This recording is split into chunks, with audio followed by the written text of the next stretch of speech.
Hello, everyone, and welcome to another episode of Autism Stories. I'm your host, Doug Bletcher, the founder of Autism Personal Coach. Autistic people are the true experts of the autistic experience, and Autism Stories is where we interview autistic people to learn from their diverse stories, experiences, and get their insights. If you would like to be notified about each week's episode of Autism Stories, we suggest you subscribe on your favorite podcast listening platform. On today's episode, Marion Hersh joins us to discuss the creation of the Calm Spaces website and important research for autistic people. We hope you enjoy today's conversation. Marion, thanks so much for joining me here on Autism Stories.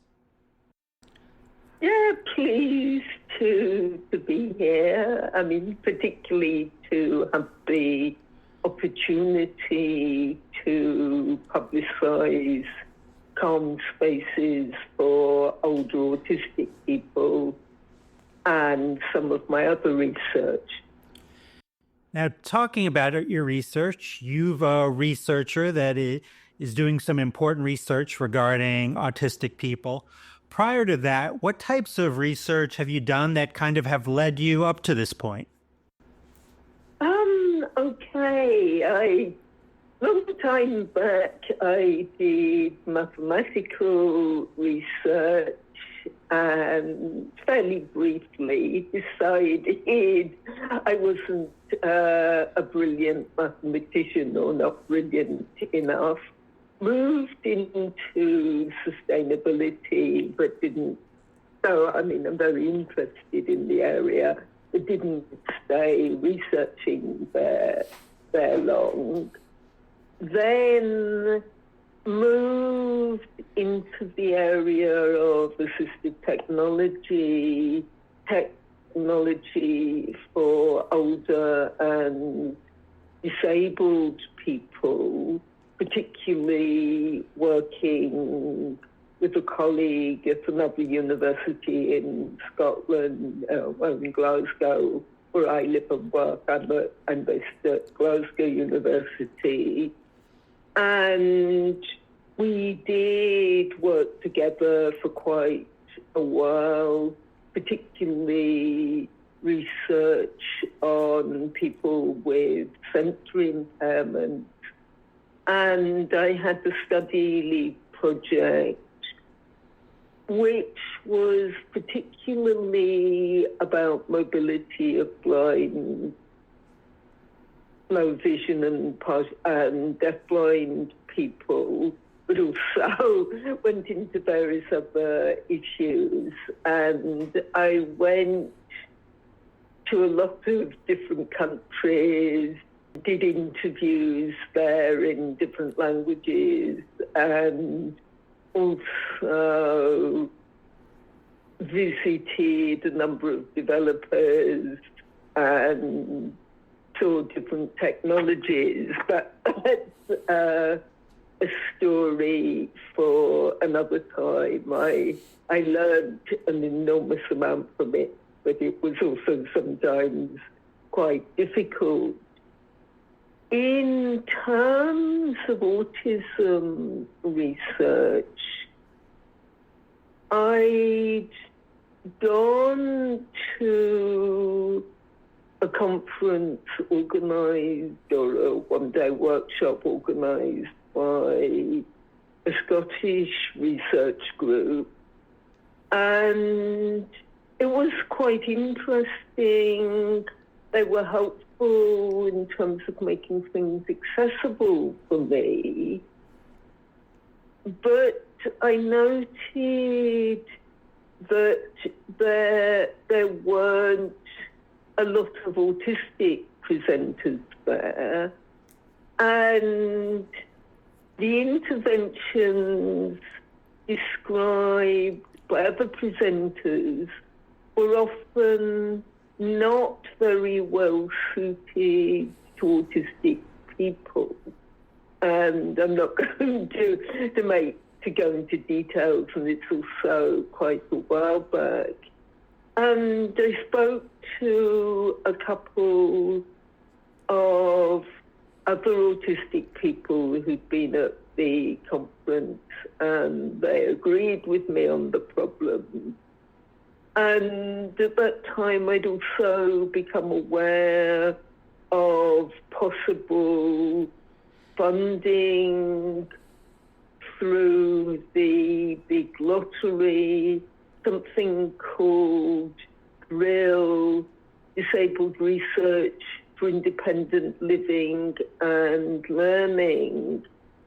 And I got involved in putting a project together and submitting it. Surprisingly, amazingly, it was successful and we got funding. The short name for the project is an alternative sort of play on autistic and alternative. And that's very much a precursor project to the two projects that led to Calm Spaces. Along with two other autistic people, you have created the Calm Spaces website. This is a website and forum for older autistic people, those who are 50 and older, that reviews spaces and services in the UK to indicate how they cater to older autistic people. So in my autistic experience, while this isn't always the case, I tend to do better in collaborating with other autistic people. What's been your experience in collaboration on this project? Yeah, I think collaboration is always difficult, and you need to put a bit of work into it and prepare for the collaboration. But that's something that people don't always think of. And I've been in collaborations that work and collaborations that don't work. This one is working. It's working very well. But we also have had difficult patches where we've all got really irritated with each other and misunderstood each other and had to talk things through. When I say talk things through, I mean by email or sometimes in Zoom meetings. And in Zoom, we all communicate slightly different. I use audio-only dial-in from a tablet, which I use as a phone, so I don't have access to the screen. And one of the other researchers uses the chat, and Michael, the other researcher, reads out Panda's contributions, so I have access to them, and generally this works okay. We were all previously involved in the An Alternative project, and I think that was very helpful for the collaboration in this project. We learned a bit about each other, but we also learned about working practices, about being patient with each other, and about setting deadlines, but being realistic about them.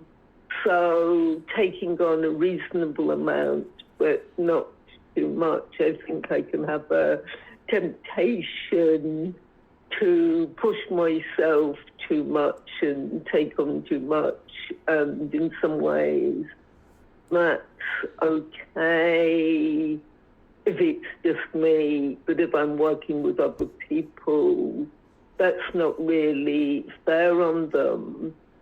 I think we've also found that 3 is quite a good number.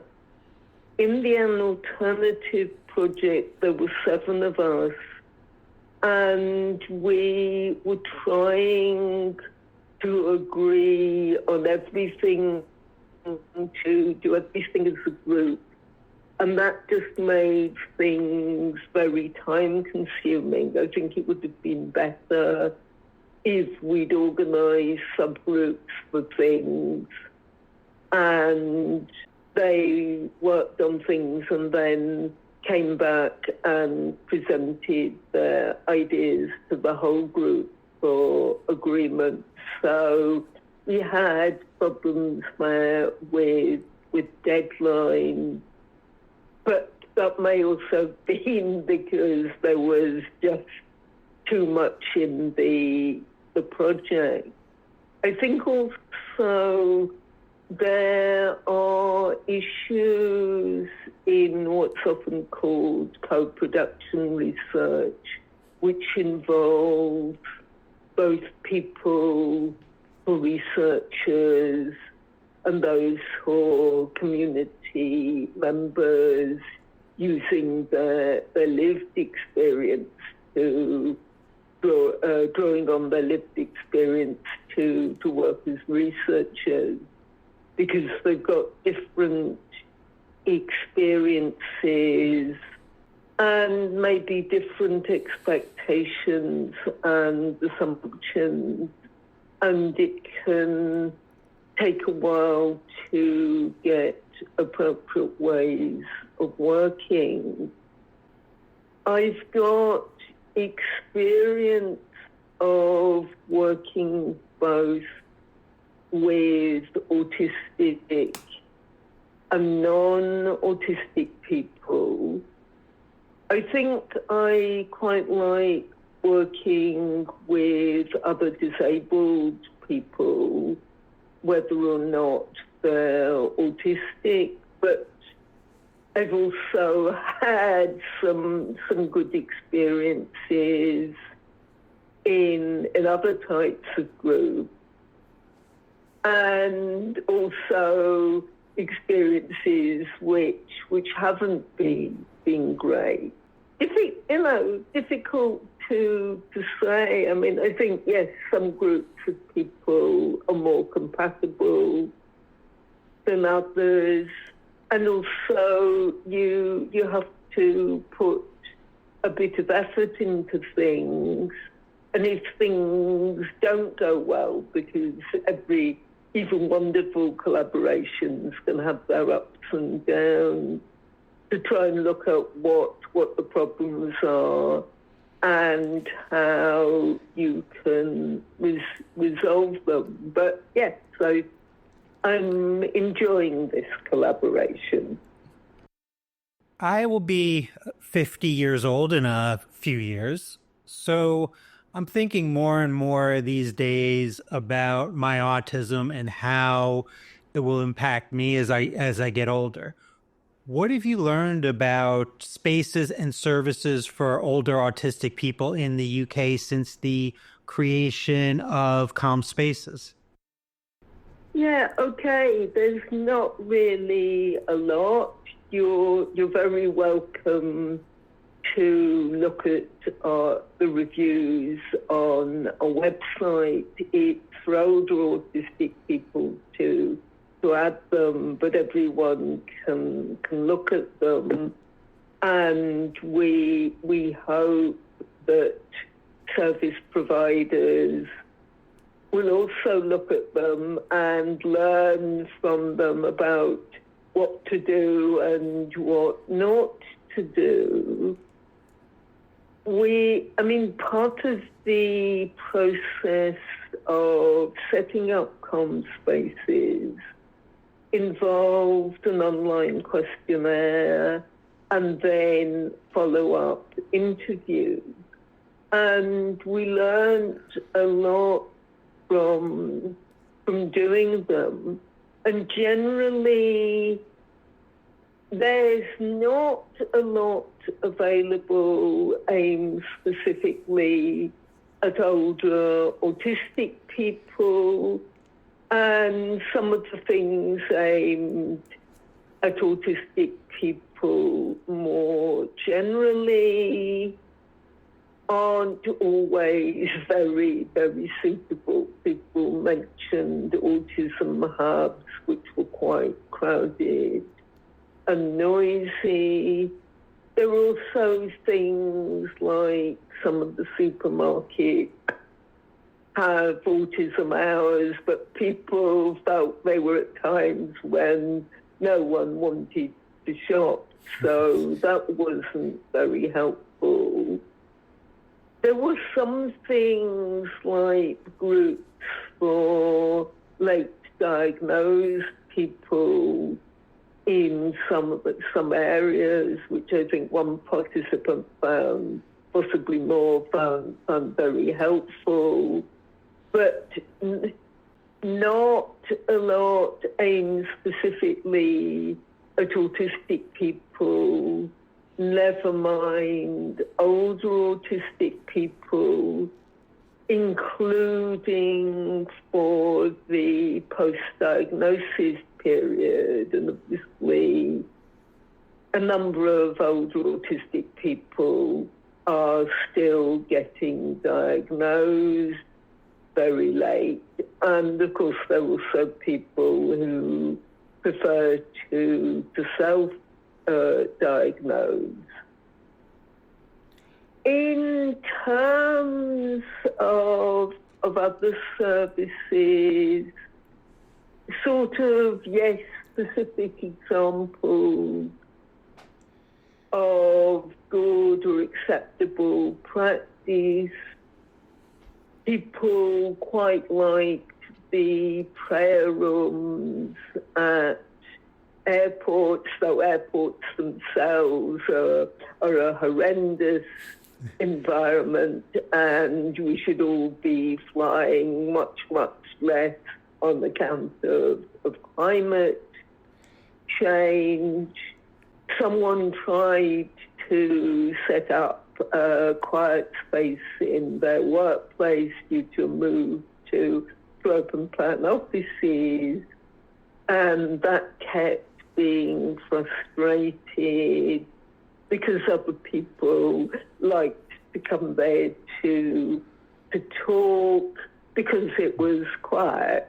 And, as they said, yes, it was quiet until you made it not quiet. I would say generally, from my experience, older autistic people can be quite resilient.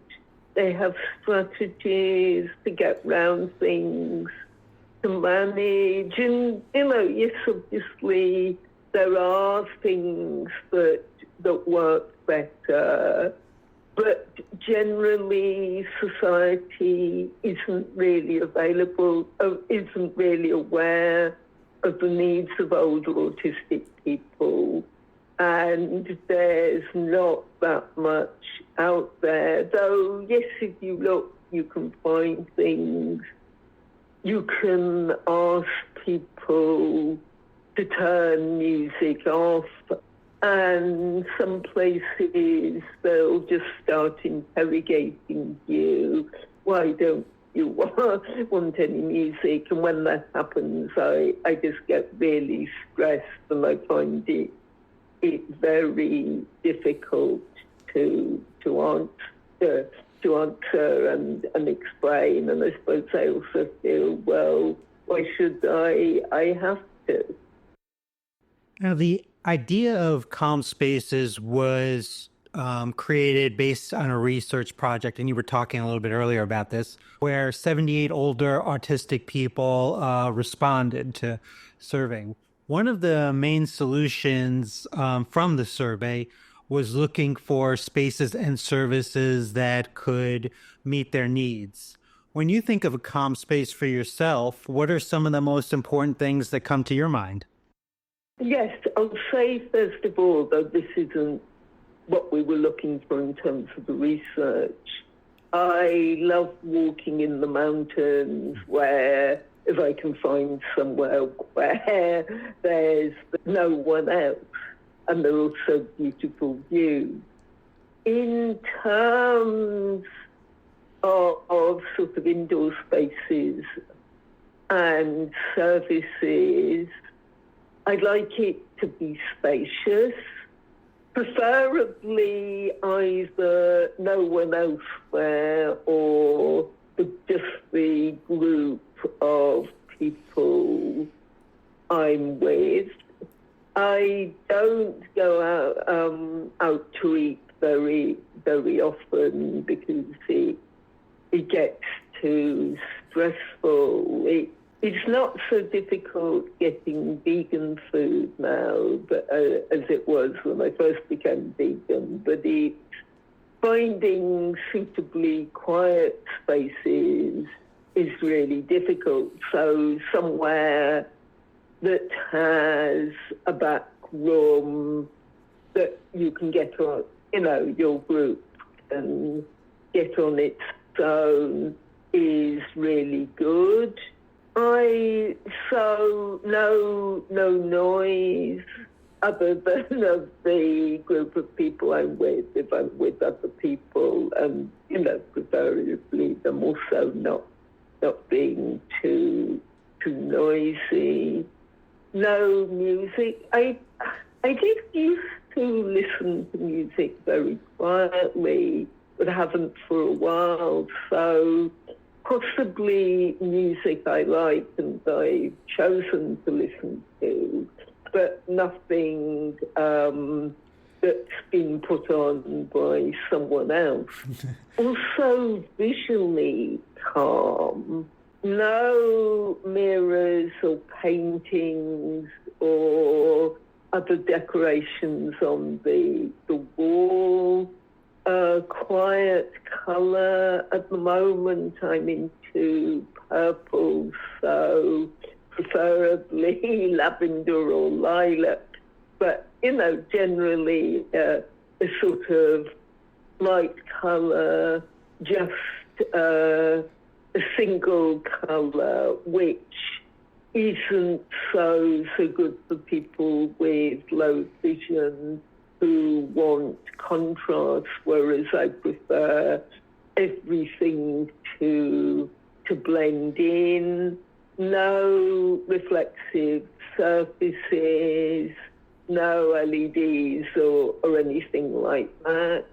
I actually like bright lighting because I don't see so well, and I like things to be illuminated, but preferably high ceilings with the lighting on the ceiling and surrounded by a shade. Also, no smells.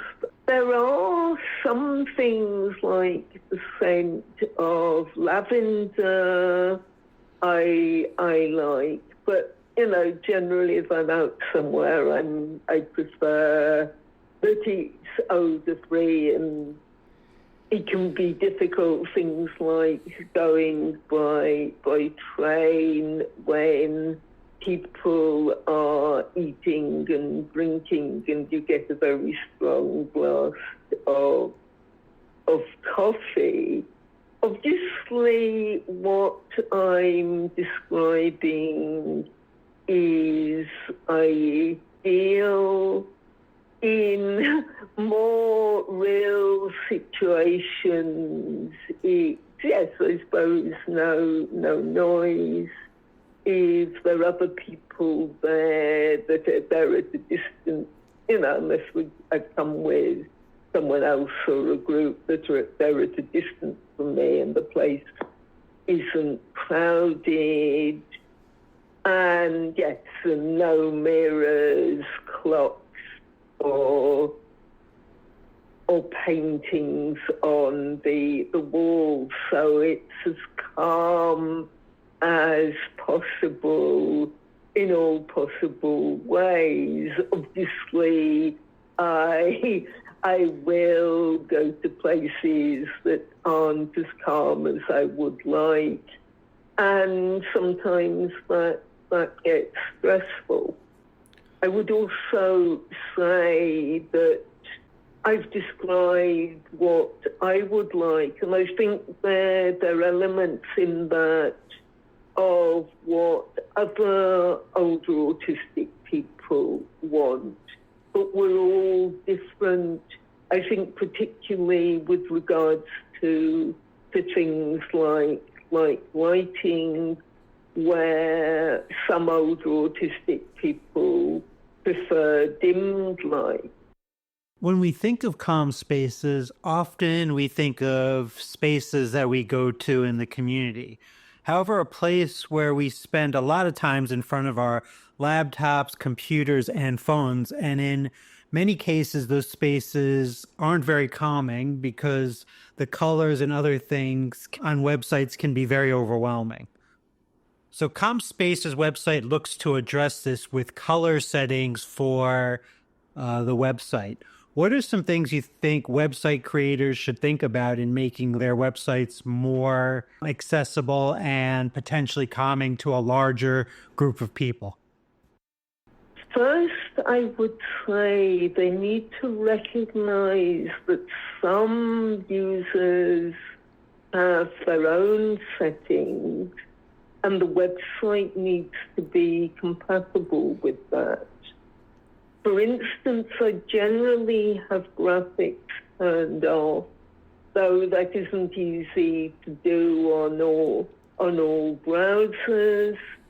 And I also have my laptop and my phone and my tablet set to grayscale. I can toggle them so the colors come on if I'm, for instance, wanting to buy something or I'm showing someone else a photo. But generally, I have grayscale.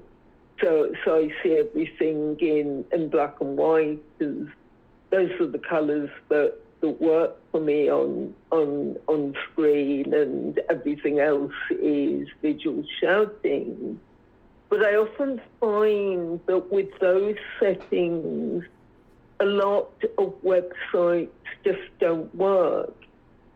And it's often difficult to find out what the problem is. Is the button you need to move to the next screen purely visual, and therefore I can't see it if I've got graphics turned off?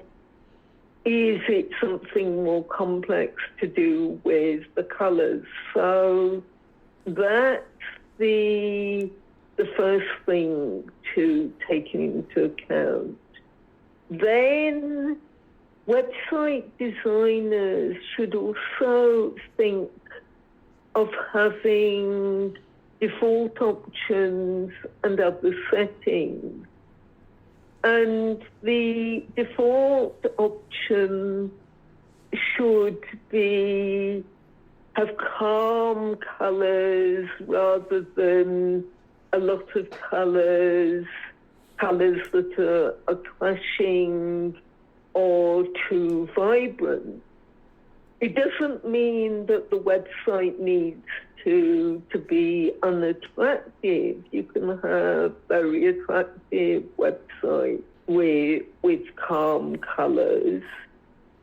There can also be options for users to choose other colors if they want something more striking, but the default should be pastel colors, as they tend to be fairly calm.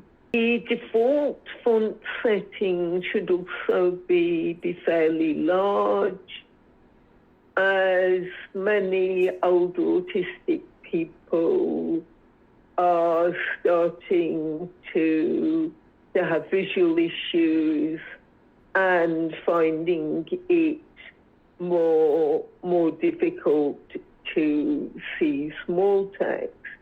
And this can obviously be a problem on phones if you have one with a small screen, though most phones, I think, have the option to set the font size. Animation can be a problem for a lot of older autistic people. Adverts are a problem, particularly if you can't easily turn them off. I can understand that sites need to cover their costs from somewhere, and ads are a way of doing it, and I suppose some or even a lot of them also want to make a profit, and therefore they sometimes provide free options with ads and paid options without them, but they don't seem to realize that for autistic people and some other people, not having ads on the site is an accessibility issue, and therefore making them pay for being able to access it seems discriminatory to me. So there should also be the options for autistic people and other disabled people to access websites without having ads on them. And again, I find background music a real problem. I mean, my preference is just to look at text, not to have audio or video. But if there is background music, it should probably be something that the default is the music is turned off. And if you want to listen to it, then you can put it on again. And how can our listeners learn about and support the work you're doing with the Calm Spaces website? Our link is calmspaces.org. Calm Spaces, as you'd spell it, normally one word, .org. And it's very much encouraging people to look at the site, read the reviews.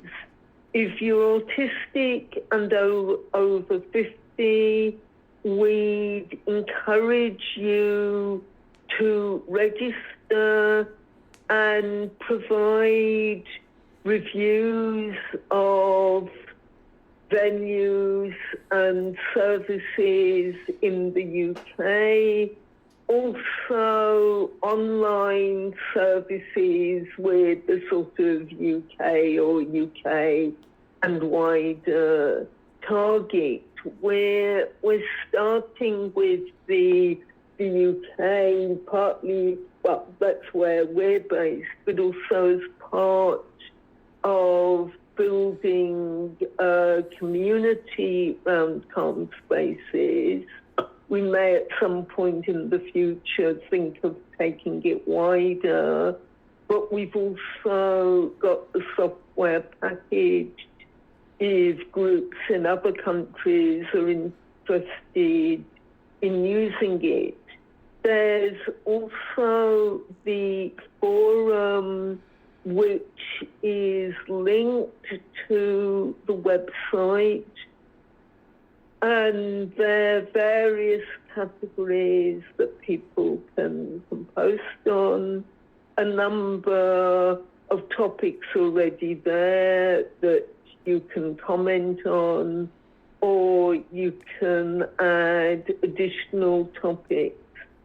And we're again very much wanting to build up the forum, have more discussion there, so it becomes more interesting. And obviously what people want to discuss and comment on is up to them. One of the posts I put up is about my cats. I feel in many ways not a very serious topic. On the other hand, I think a lot of autistic people, as I do, love animals and are particularly close to them. And I think many of them find cats particularly wonderful. So greetings from my two young black cats, Lila and Layla. There are obviously more serious topics there. Also, the option to ask questions about how the forum and website work, to comment on the reviews, to comment on anything in the news of relevance to autistic people, or or just to comment on what's happening generally. So it's very much what users want to make it, and it's through the forum that we're hoping to develop a community of older autistic people.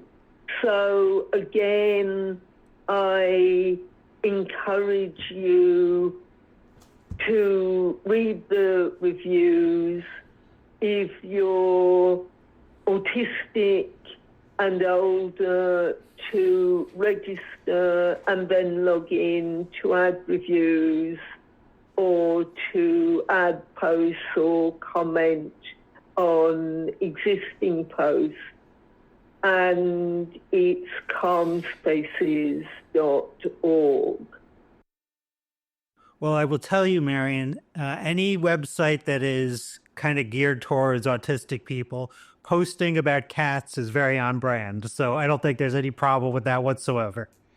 Yes, I'm glad you approve. I don't know whether you've had shows about autistic people and cats, but I suspect that would be a popular topic if you haven't. It's also one of the few topics I'm able to engage in sort of general chit-chat on, but this particular program isn't about cats. Now, before we end our conversation, another important piece of research you're doing that I wanted to ask you about is a study based on blind and partially sighted autistic people. What can you tell our listeners about this study? Okay, first of all, this is blind, partially sighted, or autistic people. I have a blind friend in Poland who was doing, I think it was a study about the interactions between blind and autistic people. Not sure if it's going. But this is a study I'm doing with a blind colleague in Italy, and it's aimed at people who are autistic, blind, or partially sighted. I mean, it could be people who are sort of blind and or autistic. And this is about recommender systems and how they could be designed better. These are systems like Netflix and the Amazon system, which uses whatever information they have about the user, their sort of browsing or purchasing history, recommendations, and so on, to make suggestions or recommendations for them. And we have a questionnaire which is currently live about recommender systems, people's experiences of using them, how useful they found them, and also any experiences they've had about being involved in design of technology, whether recommender systems or other technologies, as well as suggestions for improving these approaches. And we're hoping to make some suggestions to designers and developers for improving their working practices, and also the way recommender systems work so they become more useful to autistic people and also to visually impaired people.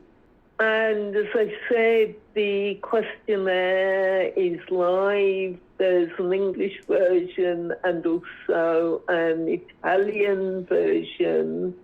Unfortunately, the link is a bit complex to read out, but maybe I can send it to you and you can display it with information about the podcast. And we're very much still looking for people to complete the questionnaire over the next few weeks.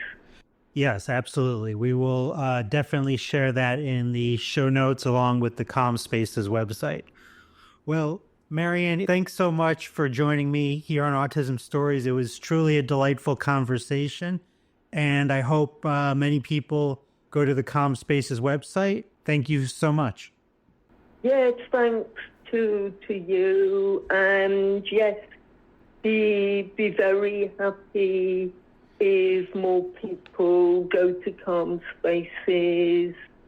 We're very much wanting to grow the users, grow the site, which will make it more interesting and useful. So thanks to you for inviting me.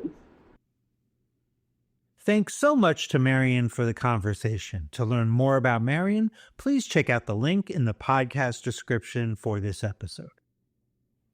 We always love hearing from you and would especially love to hear from you relating to this episode regarding how would you like to see the digital world become more accessible for autistic people?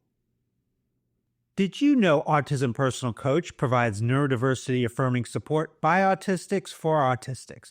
We empower autistic adults and teens to be the best version of their authentic selves through our customized life coaching and community groups. We also support parents and partners of autistic people by providing insights and guidance to bridge communication gaps and nurture mutual understanding. So please visit autismpersonalcoach.com to begin your experience of judgment-free coaching rooted in empathy, expertise, and respect for autistic identity. Until next time, I'm Doug Bletcher of Autism Personal Coach. Talk to you then.